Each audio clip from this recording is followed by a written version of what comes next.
Nous avons fait le samedi passé. Le samedi passé, nous avons fait une journée de don de sang où nous avons dépassé largement le nombre de postes. Nous avons donné plus de 600 postes. C'était juste pour contribuer aussi à remplir ce qu'on appelle les banques de sang.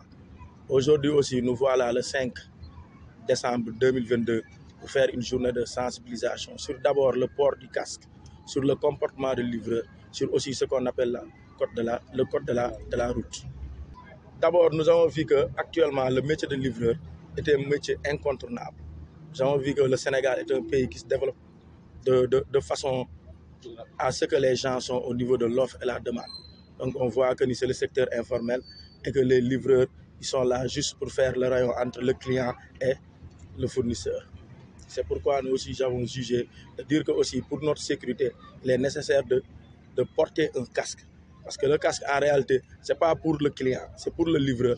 Et quand on porte le casque, une fois qu'on est accident, en réalité, nous sommes protégés. L'association au niveau national, on a plus de 4200 membres. Donc au niveau de Dakar, on est plus de 880 membres. Et nous avons des coordinations dans différents départements de Dakar et du Sénégal.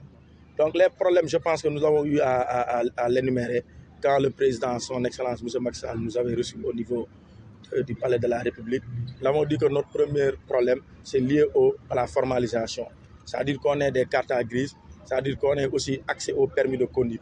Parce que nous sommes conscients que pour conduire, il faut avoir une autorisation. Et l'autorisation, ça se trouve que c'est le permis de conduire. Et l'autre problème aussi, ils ont proposé de réglementer aussi le secteur. On les attend parce que le président Macky Sall nous a dit qu'il va réglementer le secteur de telle sorte qu'on pourra faire la différence entre qui est livreur, qui est le voleur et qui est l'agresseur. Parce que c'est un phénomène actuellement social. On voit que la plupart des agressions sont faites à base de moto. Et les livreurs aussi utilisent ces moyens pour faire leur travail. L'accès au casque, je pense que ce n'est pas du tout facile parce que les prix des casques ne sont pas à portée des fois. Les casques, des fois, on les vend de 6 000 à 25 000, voire 50 000. Donc, pour des bons casques, il faut minimum 50 000 francs.